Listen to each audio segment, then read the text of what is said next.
언제 철들래? 나 이제 진짜 정신 차렸다니까? 제 남자친구는 제게 종종 이런 말을 합니다. 워낙 나이 차이가 있다 보니 제가 부족하게 느껴질 수도 있죠. 남자친구는 올해 34살, 저는 25살입니다. 저는 직장 생활 2년차 새내기 직장인이에요. 남자친구가 제게 저런 말을 하는 이유는 다 저 때문이긴 합니다. 대학교를 졸업하고 운 좋게 바로 취직을 했고 누구의 간섭도 받지 않는 내 월급이라는 걸 받아보고 잠시 정신줄을 놓고 살았었어요. 그동안 부모님께 용돈을 받으며 공부했지만 월급과는 느낌이 달랐어요. 그리고 금액의 크기가 다르죠. 큰 금액을 부모님의 간섭 없이 쓸 수 있다니. 정신 놓을만 하지 않나요? 정말로 한 6개월 정도는 버는 족족 쓰면서 살았어요. 사고 싶은 게 있으면 고민도 하지 않고 질러버리고 허구한 날 친구들 만나서 술값으로 펑펑 쓰고 조금도 걷기 싫다고 택시만 주구장창 타고 다니고 그랬어요. 참 철이 없었어요. 남자친구도 그때 술집에서 만났어요. 이런 망나니 같은 생활을 한 지 반년쯤 지났을까? 부모님 걱정은 하나도 안 하던 철없는 딸이 그제서야 부모님의 마음을 알게 된 거죠. 그동안 제 생활을 보고도 아무런 잔소리도 하지 않으셨던 분들이셨거든요. 부모님도 가만히 계시는데 누가 저한테 쓴소리를 해주겠어요? 밤늦게 부모님께서 저에 대한 얘기를 하시는 걸 엿듣고는 아차 싶었던 거죠. 우리 땡땡이 어쩌면 좋죠? 내가 얘기라도 해볼까요? 그동안 공부한다고 스트레스 많이 받았을 텐데 스트레스 풀어야죠. 도대체 몇 달째예요? 나 진짜 밤마다 우리 딸 언제 들어오나 걱정돼서 잠이 안 와요. 금방 정신 차릴 거예요. 우리가 우리 딸 안 믿으면 누가 우리 딸 믿어요? 다시 예전처럼 돌아오겠죠? 그럼요. 우리 조금만 믿고 기다려봐요. 내가 지금 돈을 버는 것도 다 부모님의 지원이 있었기에 가능했던 일인데 저는 그걸 잠시 잊고 살았던 거죠. 그동안의 제 행동들이 얼마나 후회스럽던지 몰라요? 그제서야 진짜 제대로 된 삶을 살기 시작했어요. 늦었지만 부모님께 제 월급으로 옷도 한 벌 해드리고 외식도 했어요. 사치스럽게 쇼핑하던 것도 싹 끊고 친구들도 한 달에 두세 번만 만나고 이제 택시는 위급한 상황이 아니면 거들떠도 안 봐요. 그리고 매달 부모님께 용돈도 조금씩 챙겨드리고 제 생활비 일부를 제외하고는 착실하게 적금도 붓고 있습니다.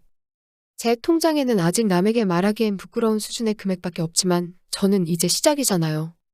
나이도 어리겠다. 뭐가 문제겠어요. 사실 결혼 생각도 전혀 없었어요. 지금의 남자친구와 결혼까지는 아니다. 이건 아니지만 아직 이르다는 생각이 컸거든요. 그런데 남자친구는 나이가 있으니 결혼을 서둘렀어요. 제 나이가 결혼 정년기도 아니고 그렇다고 남자친구와 오랫동안 만난 것도 아니니 당연히 저는 거절을 했죠. 아무래도 제가 가진 돈이 많지 않다는 게 선택에 큰 영향을 줬어요. 오빠, 우리 결혼은 아직 이르지 않아? 내가 결혼 상대로 별로인 거야? 아니야, 그건 아닌데. 내가 돈도 별로 없고. 에이, 뭐하러 그런 생각을 해. 돈은 나도 있고 같이 벌면 되지. 그래도 나는 땡땡이가 뭔 말아도 좋아. 남자친구의 말에 며칠 고민을 했어요. 제 결론은 내 못났던 시절과 지금의 나 자신을 그대로 받아주는 남자와 결혼해도 괜찮겠다였어요. 부모님께 말씀드리니 난리가 났죠. 25살짜리 딸내미가 결혼을 하겠다니 놀라실만 합니다. 저는 남자친구가 제게 해줬던 말들을 말씀드렸어요. 부모님께서도 한참 생각을 하시더니 한번 만나보자고 하시더라고요. 그렇게 남자친구가 저희 집에 인사를 오게 되었어요. 우리 땡땡이가 나이가 아직 어린데 그렇게 서두를 필요가 있나? 장인어른, 저 정말 땡땡이 행복하게 해줄 자신 있습니다. 내가 정말 자네를 믿어도 되겠나? 남자친구의 태도에 저희 부모님도 결국 허락을 해주셨어요. 그리고 저희 가장 큰 걱정이었던 금전적인 부분도 부모님께서 해주시기로 하셨습니다. 사실 저는 저희 부모님 문제만 해결되면 저희 결혼에는 더 이상 장애물은 없을 줄 알았거든요. 근데 복병은 따로 있었어요. 제가 남자친구네 집에 인사를 드리러 갔을 때의 이야기입니다. 그래. 모아둔 돈이 없다고 하던데 결혼은 어떻게 할 거니? 부모님께서 조금 도와주시기로 하셨어요. 에휴, 요즘 애들은 성인이 돼도 부모 도움 없이는 아무것도 못하는 게 문제야, 문제. 살림은 좀 할 줄 알고? 배워가면서 살려고요. 아이고, 아무것도 없고 아무것도 모르는 애를 데려왔네. 아이고, 사실 저도 기분이 막 좋지는 않았어요. 제가 결혼하겠다고 덤벼든 것도 아니고 다 괜찮다고 결혼하자고 한 건 남자친구잖아요. 그리고 25이면 대학교를 졸업한 지 얼마 되지도 않았는데 어떤 며느리감을 원하셔서 저러시나 싶었어요. 그래도 어른들 눈에는 철부지 어린애로 보일 수도 있겠다 싶어서 좋게 넘어가려고 했었어요. 계속 웃으면서 열심히 살겠다, 노력하겠다, 배우겠다를 앵무새처럼 반복했어요. 그래도 여전히 저를 보는 눈빛은 아주 냉랭하기 그지없었네요. 위아래로 훑어보며 연신 한숨을 내쉬는 어머님을 보면서 저도 점점 기분이 안 좋아졌죠. 마지막엔 내가 웃는 건지 우는 건지도 모르겠다 싶은 정신으로 나왔어요. 그나마 남자친구가 엄마 말 신경 쓰지 말라며 말로만 저러시지 잘해주실 거라고 다독여줬어요.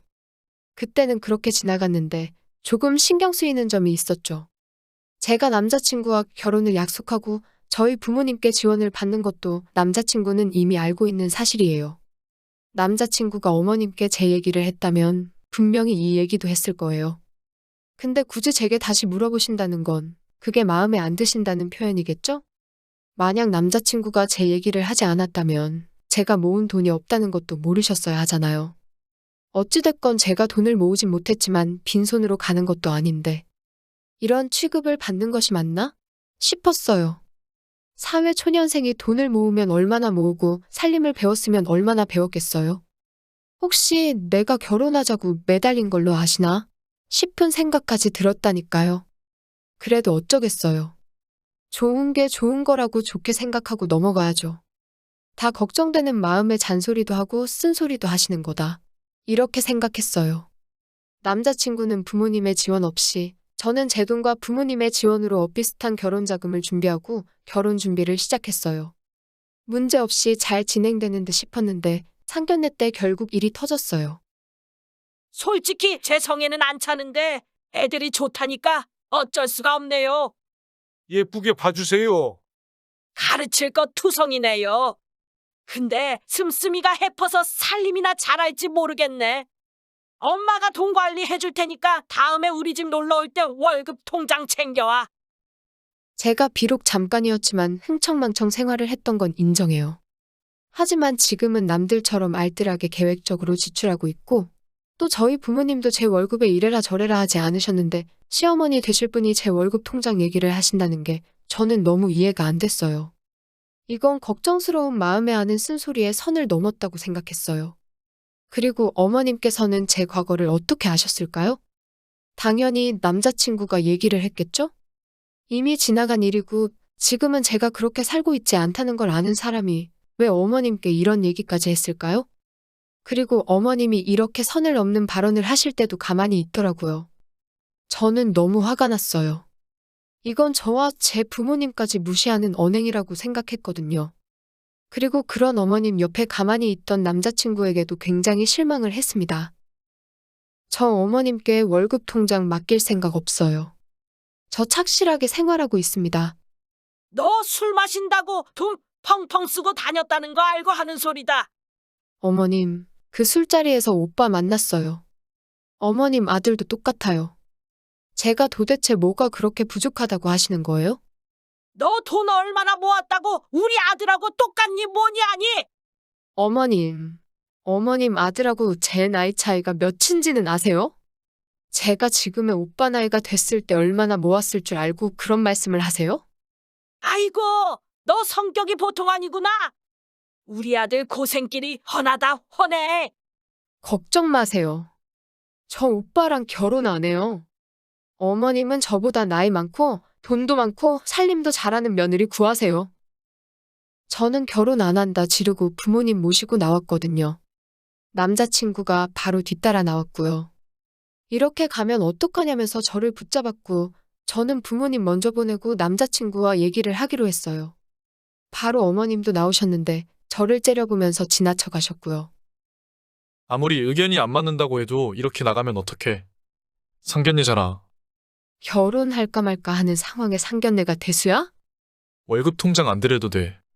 돈 관리는 우리가 하는 게 맞지. 그건 당연한 거야. 엄마가 말로만 저러지. 실제로 막 못 살게 구시는 분은 아니야. 그럼 오빠가 그렇게 말씀하지 마셔라 말렸어야지. 오빤 옆에서 뭐 했어? 아니, 그런 뜻이 아니잖아. 너나 나나 배우면서 살라는 거지. 어머님은 그런 뜻이 아니던데. 나만 못났다 하시던데. 우리 엄마 입장에선 그렇게 생각하실 수도 있지. 뭐라고? 내가 부족한 만큼 우리 부모님이 채워주시면 동등한 입장인데 내가 왜 이런 취급을 받아야 해? 말이 그렇다는 거지 너를 무시하는 건 아니야. 오빠는 돈 많은 연상 만나. 오빠보다 훨씬 어린애 만나면서 오빠만큼 벌어놨기를 바라는 게 이상한 거 아니야? 말로는 무시 안 한다 어쩐다 하는데 그게 본심이겠죠. 그렇게 남자친구와 어머님께 휘둘려 살 거면 부모님께 손 안 벌리고 빈손으로 시집 가죠. 뭐하러 두둑히 챙겨서 제 발로 지옥문 열겠어요? 사회 초년생이 근 10년을 일한 사람과 같은 재산을 가지고 있는 게 말이 되나요? 이런 말 같지도 않은 이유로 무시를 당할 게 눈에 선한데 어떻게 결혼을 하겠어요? 남자친구는 계속 진심이 아니었다며 붙잡았지만 저는 남자친구를 무시하고 집으로 가서 부모님께 말씀드렸어요. 저 결혼 안 하겠다고, 저 그런 집에 시집 안 갈 거라고요. 부모님께서는 내심 안도하는 표정을 지으셨어요. 저 어머님이 무시하지 않아도요, 남편 의견 존중하고 알뜰하게 열심히 살아보려고 했어요. 진심인지 아닌지는 모르겠지만 진심이 아니라면 이런 불필요한 감정 싸움을 할 필요가 있을까요? 말로만 듣던 기선제압 뭐 이런 건가요? 아직 어려서 능력이 부족한 걸 후려치고 까내리고 기죽이면 고분고분 시키는 대로 하면서 살 거라 착각하는 걸까요? 저는 이 일을 계기로 다짐을 했습니다. 누군가에게 무시당하지 않을 만큼 열심히 살아야겠다고요. 그리고 이제 나이 차이가 많이 나는 남자는 거들떠도 안 볼 것 같아요. 이렇게 인생 공부하는 거겠죠?